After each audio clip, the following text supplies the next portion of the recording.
The rain drummed against the cracked windows of the small apartment as Grace sat alone in her threadbare armchair, staring at the silent telephone.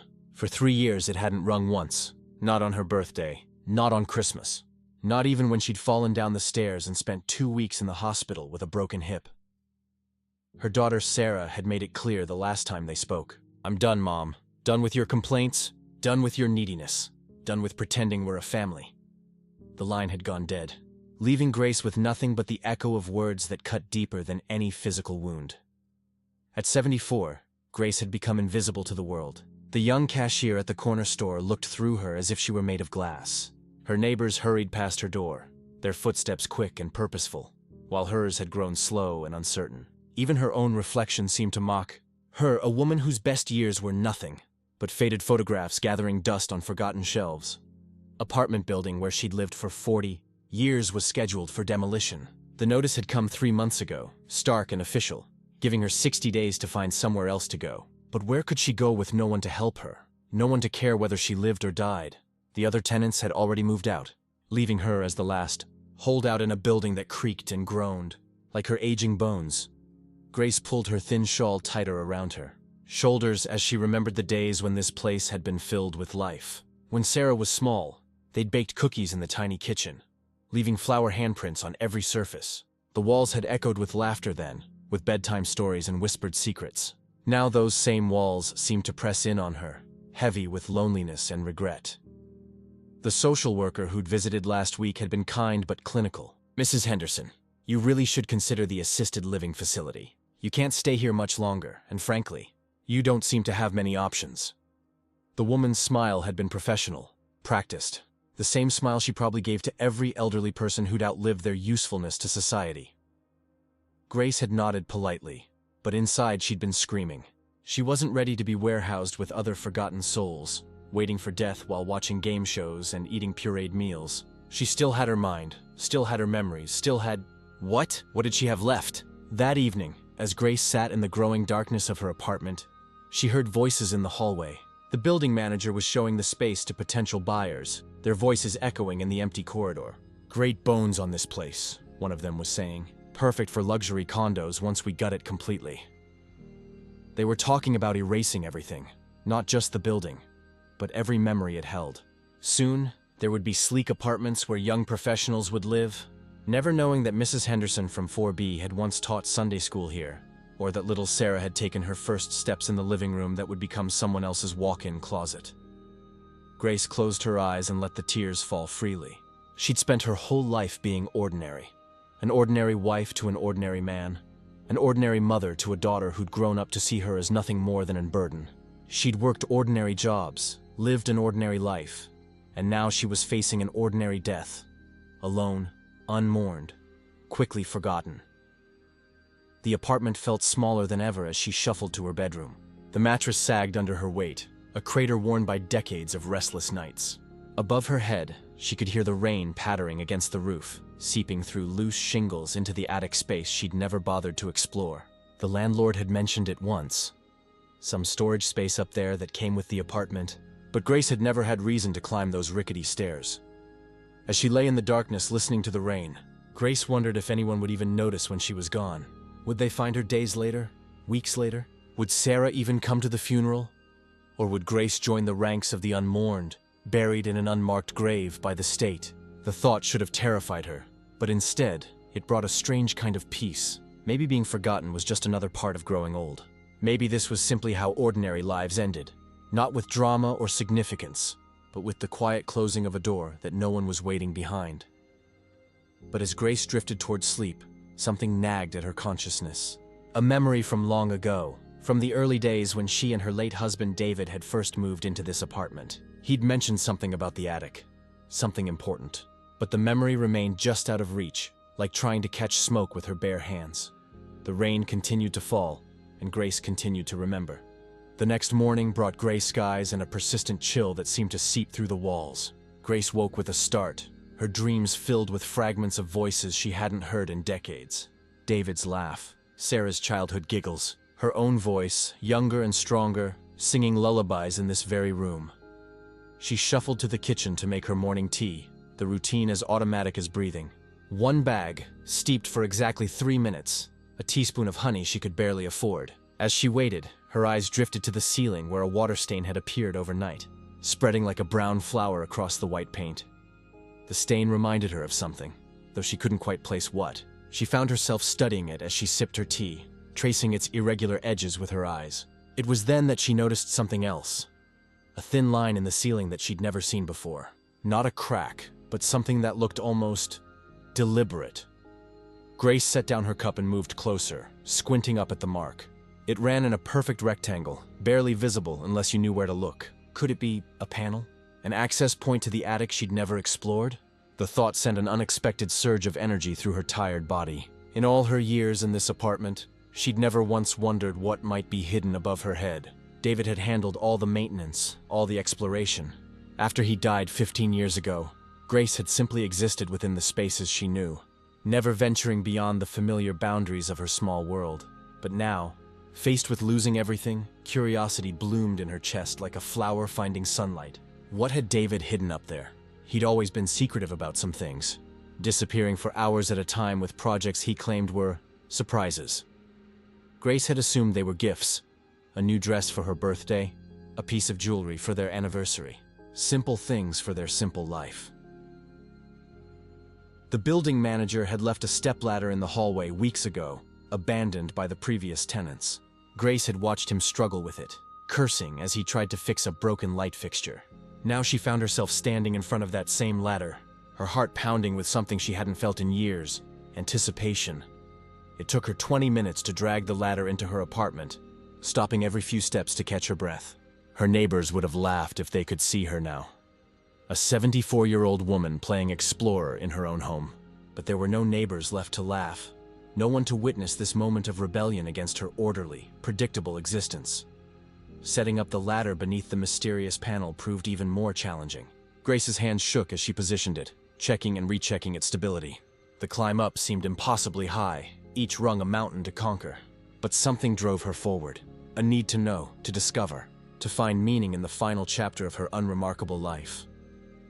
The panel gave way easier than she'd expected, sliding aside to reveal a dark rectangular opening.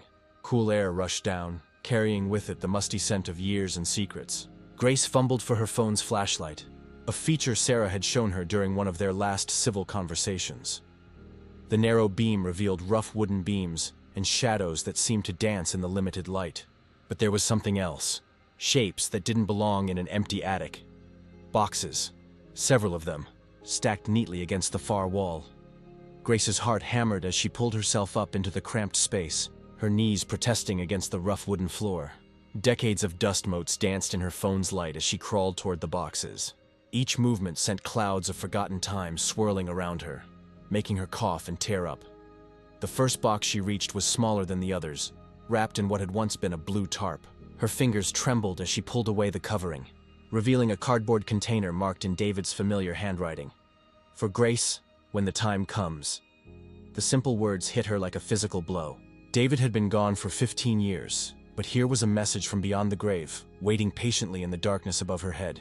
Grace sat back on her heels, clutching the box to her chest, feeling the weight of whatever secrets it contained.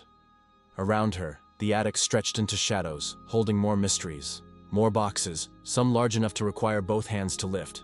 What had David been doing up here all those years? What had he hidden from her, and why? The rain started again, drumming against the roof just inches above her head. But for the first time in years, Grace didn't feel small or forgotten. She felt like an archaeologist on the verge of a great discovery. A detective following clues left by someone who had loved her enough to think about her future long after he was gone. Her phone's battery was running low, but she couldn't leave. Not yet. Not when she was so close to understanding something that might change everything. The box in her hands felt heavier than it should, as if it contained more than just objects, as if it held answers to questions she'd forgotten she was asking. As Grace prepared to open David's final gift to her, she realized that for the first time in years, she wasn't thinking about being forgotten. She was thinking about being found. Grace's fingers traced the edges of the box as she descended the ladder, each step careful and deliberate. Back in the familiar safety of her living room, she set David's gift on the small table where she ate her solitary meals, then simply stared at it. After 15 years of widowhood, her husband was speaking to her again. The cardboard was soft with age, corners worn smooth by time and David's careful handling. His handwriting on the label was faded, but unmistakably his. The same script that had written "I love you" in countless anniversary cards. The same hand that had signed their mortgage papers, their daughter's school forms, their simple will that left everything to Sarah. But Sarah hadn't wanted anything. She'd hired an estate sale company to clear out David's belongings, keeping only his watch and a few photographs. Grace had been too deep in grief to protest, too overwhelmed to fight for possessions that seemed meaningless without the person who'd given them life. Now, holding this box, Grace realized how much she hadn't known about her own husband. Inside, nestled in tissue paper that crackled with age, she found a leather journal bound with a red ribbon. Beneath it, a manila envelope thick with documents, and at the bottom, something that made her gasp. Bundles of cash, more money than she'd ever seen in one place. Grace's hands shook as she lifted out the journal, setting the money aside for the moment.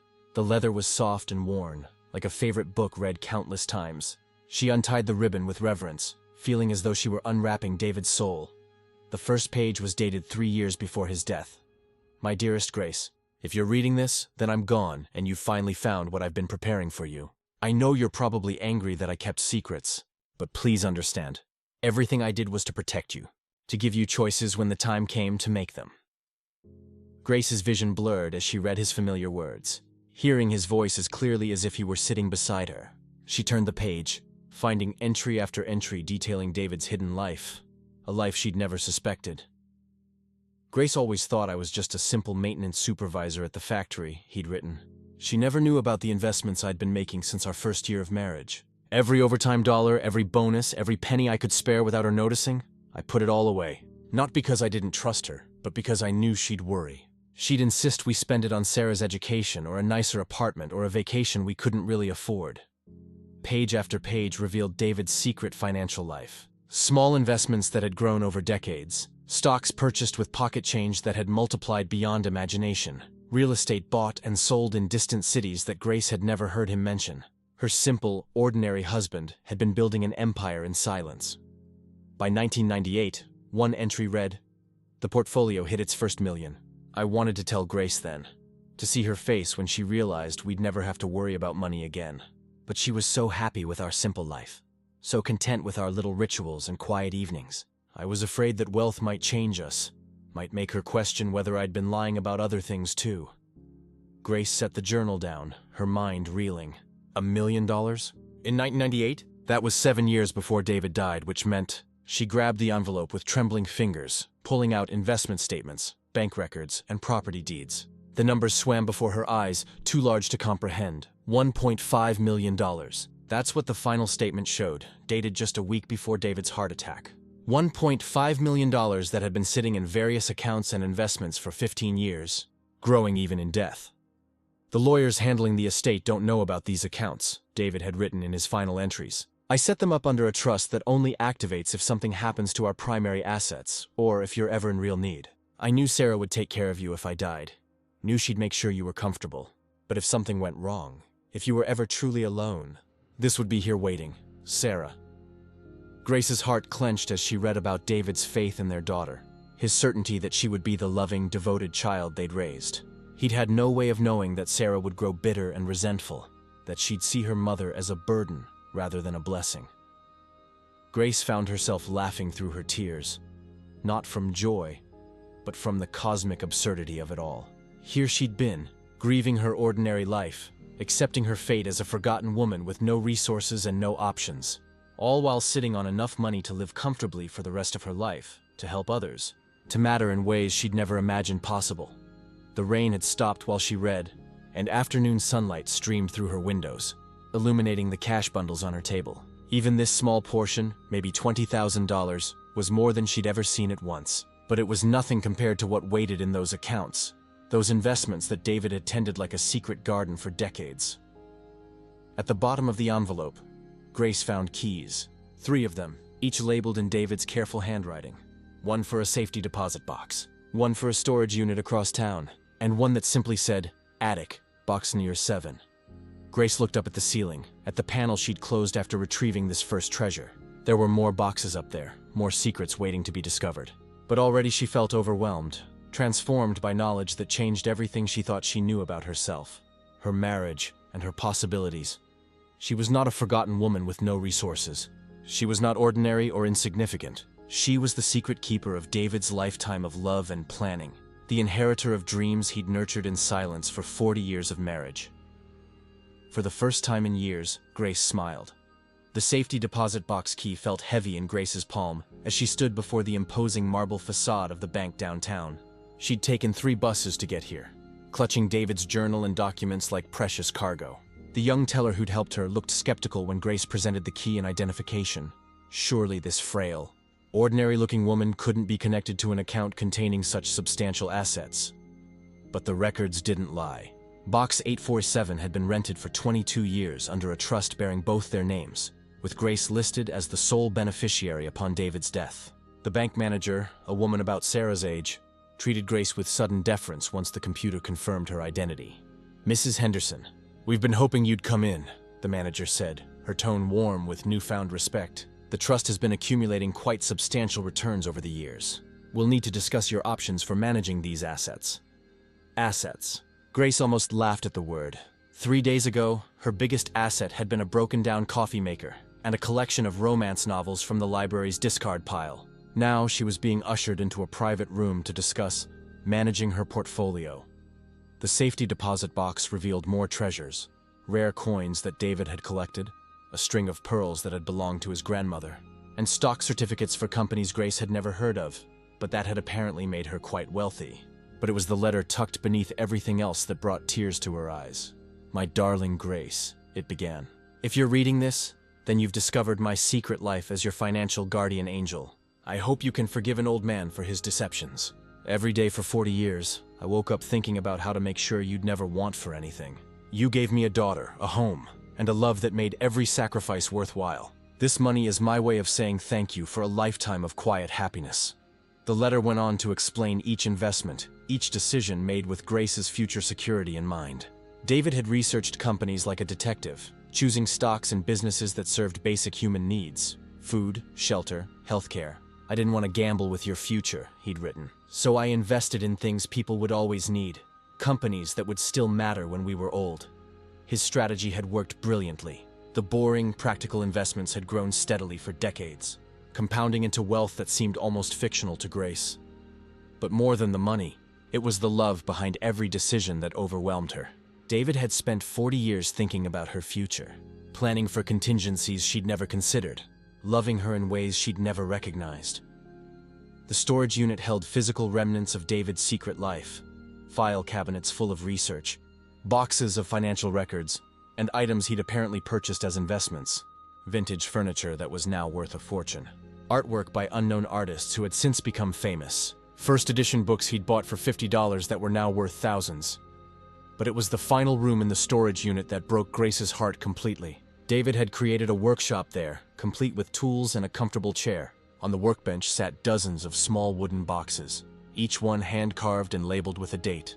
Inside the first box Grace opened, she found a note dated from their first anniversary. "Grace smiled at breakfast today when I brought her coffee in bed. I want to remember this moment forever." Box after box contained memories David had preserved, ticket stubs from movies they'd seen together, pressed flowers from walks they'd taken, photographs of Grace laughing at moments she'd completely forgotten. He'd been documenting their love story in secret, creating a museum of their marriage that she'd never known existed. The wooden boxes weren't random collections of sentiment. They told the story of David falling in love with Grace over and over again, year after year. Pictures of her reading in their garden, sleeping peacefully on Sunday mornings, teaching Sarah to ride a bicycle. In David's eyes, preserved in his secret workshop, Grace saw herself as she'd never known she was. Beautiful, cherished, worthy of devotion. "I know Grace thinks she's ordinary," he'd written in one of the later entries. "She sees herself as just another middle-aged woman in an unremarkable life. But she doesn't understand that she gave me everything I ever wanted. Every day with her was like Christmas morning." By evening, Grace sat surrounded by the evidence of a love she'd never fully understood. David hadn't just left her money. He'd left her proof of her own worthiness, documentation of a life that had mattered immensely to at least one person. She wasn't ordinary. She never had been. She'd simply been looking at herself through the wrong eyes. The revelation transformed everything. The building manager who'd been pressuring her to leave, the social worker who'd pitied her isolation, the neighbors who'd treated her as invisible. They'd all been wrong about Grace Henderson. She wasn't a forgotten woman with no options. She was a secretly wealthy widow with the power to write her own ending. But with power came questions that Grace had never had to consider. What should she do with resources beyond her wildest imagination? How could she honor David's memory while finally living for herself? And most importantly, what did it mean to matter in the world when you'd spent a lifetime believing you were insignificant? As Grace locked the storage unit and prepared for her journey home, she felt the weight of possibility settling around her shoulders like a warm shawl. She was no longer the woman who'd climbed into that attic 3 days ago. She was someone else entirely.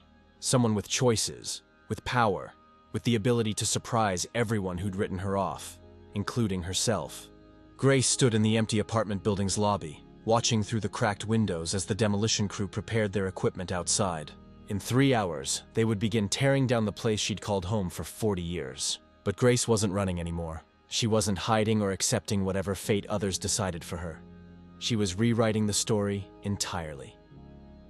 The building manager, Mr. Patterson, looked confused when she approached him with her lawyer, a sharp young woman who'd spent the past week helping Grace organize her newfound wealth. "Mrs. Henderson, I thought you'd moved out already. The demo team starts this afternoon." Grace smiled, feeling David's presence beside her as she handed Patterson the legal documents. "Actually, Mr. Patterson, I'm the new owner. The demolition has been canceled." Patterson's face went through a series of expressions: confusion, disbelief, then stunned recognition as he read the papers. Grace had purchased not just their building, but the entire block. Her lawyer had worked with the bank to liquidate just a portion of Grace's investments, converting decades of David's careful planning into immediate purchasing power. But how? I mean, no offense, Mrs. Henderson, but... Patterson struggled with the mathematics of an elderly woman on a fixed income suddenly wielding millions of dollars. "Love," Grace said simply. "Love I didn't know I had." The news crews arrived within hours, drawn by the unusual story of a woman saving her building from demolition. But Grace had bigger plans than just preserving one place. Over the following weeks, she transformed the neighborhood into something David could never have imagined, but would have absolutely loved. The building became the Henderson Community Center, offering free meals for seniors, after-school programs for children, and meeting spaces for families who needed somewhere to gather. Grace hired former residents as staff, creating jobs for people who understood what it meant to feel forgotten by the world. But her most important call was the hardest one to make. "Hello, Sarah, it's your mother."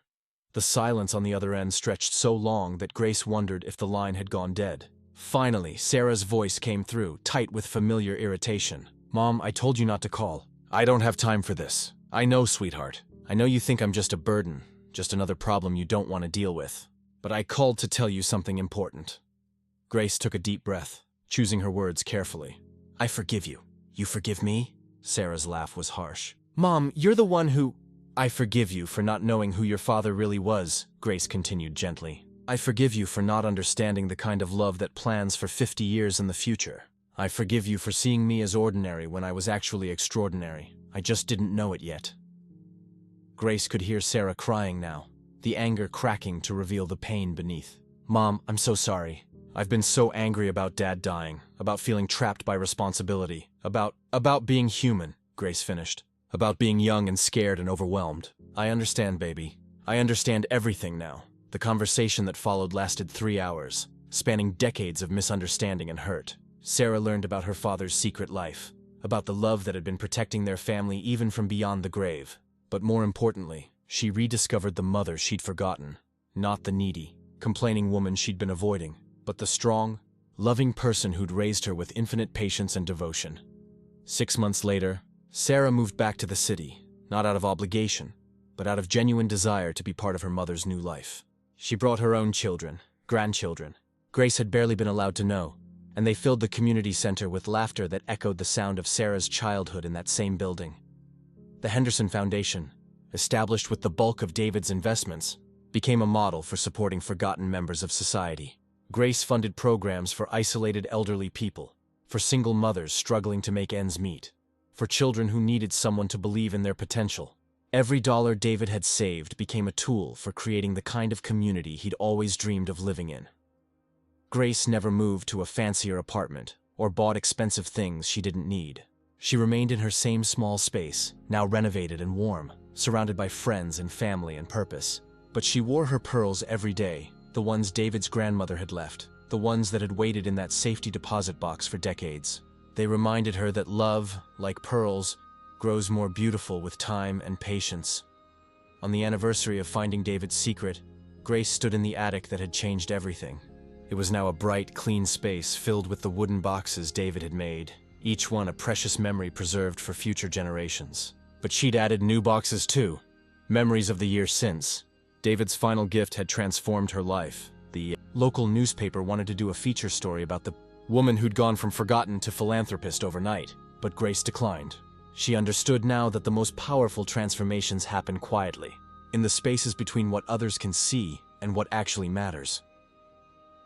As she descended from the attic for the last time that day, Grace thought about all the people in the world who believe they're ordinary, who accept being overlooked and undervalued. She thought about the love that surrounds them without their knowledge, the potential that waits to be discovered, the power they possess to rewrite their own stories.